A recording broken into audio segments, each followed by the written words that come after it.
Aflição da vista. Encontrando-me, portanto, em tão grande sofrimento, oferecia ao meu pai a privação da vista que muito me atormentava. Oferecia em desconto de tantas culpas que todo o gênero humano cometia pelo sentido dos olhos. Via, esposa caríssima, quanta curiosidade, quantos excessos se cometem com este sentido.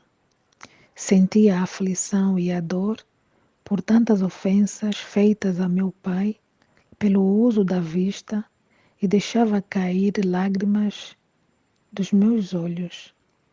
Embora fossem gotinhas diminutas, não obstante o seu valor, acompanhado do grande amor com que as derramei, era tão grande que bastava para satisfazer a divina justiça por todas essas culpas que com os olhos cometeriam todas as criaturas.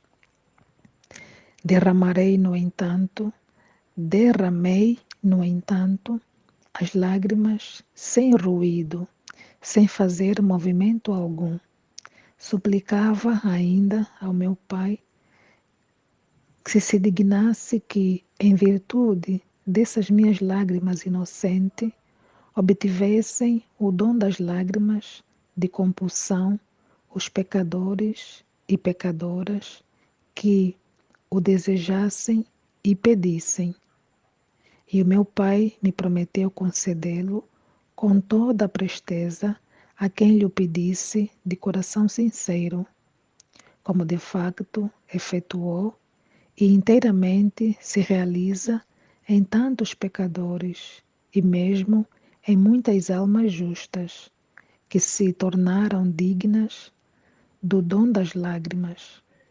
Nos primeiros, em desconto das suas culpas, nas segundas, para merecer maior glória e consolação na vida eterna, conforme afirmei aos meus discípulos, dizendo-lhes: Bem-aventurados os que choram, porque serão consolados. Mateus 5:5.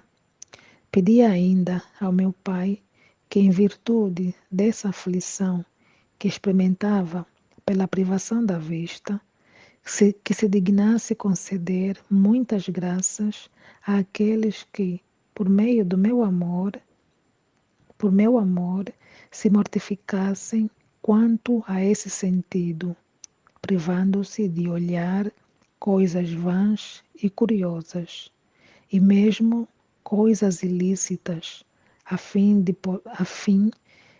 de poderem fazê-lo com a alma invicta, porque este sentido é muito difícil de mortificar-se, devido à fraqueza humana, sendo mister para isso graça particular. Porque a fraqueza humana sempre ambiciona e deseja ver coisas novas e curiosas. Pedi-lhe ainda que desse força e virtude a todos que deveriam ser privados da vista pelas indisposições naturais e pelos seus fins elevadíssimos, para que sofressem essa privação, resignando-se com a vontade e as disposições divinas. O meu pai concedia tudo com grande amabilidade e presteza, prometendo-me para todos uma graça particular e a assistência do Pai amoroso, como efetivamente o fez, e mostra-se verdadeiro Pai de misericórdia para os que, com amor de verdadeiros filhos, se recomendam a Ele. Sabe, esposa minha, que ao fazer eu estes pedidos ao meu Pai, apresentavam-se-me à mente todas as criaturas que iriam sofrer naquele sentido, a respeito do qual eu rogava e oferecia por elas o que sofreria, o que sofrera. Assim, os que iriam chorar, assim, os que iriam ficar privados da vista, assim, os que deveriam mortificar-se por meio dos olhos, todos, todos, os tinha presentes e os contemplava um por um, e por eles rogava distintamente, segundo as suas necessidades, com amor de irmão, amava-os e implorava por eles a divina graça.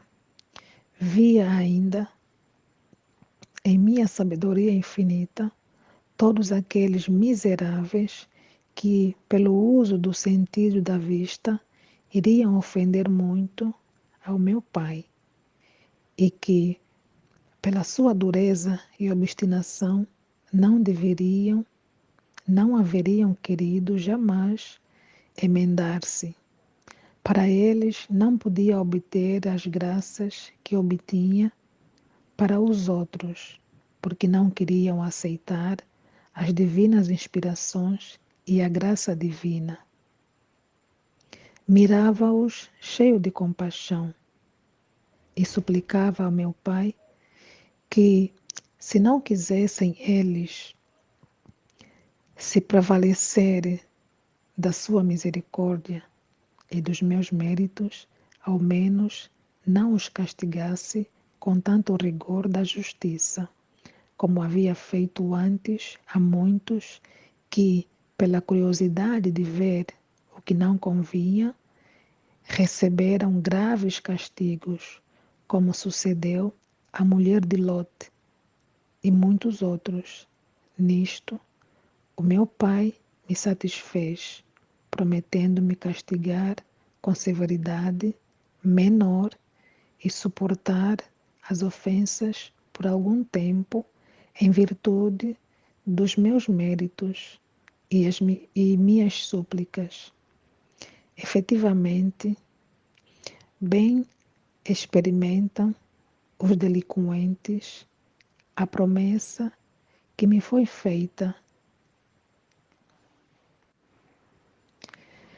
Se fosse de outro modo, oh, de quantas estátuas de sal e de quantos outros castigos estaria o mundo cheio por causa da curiosidade.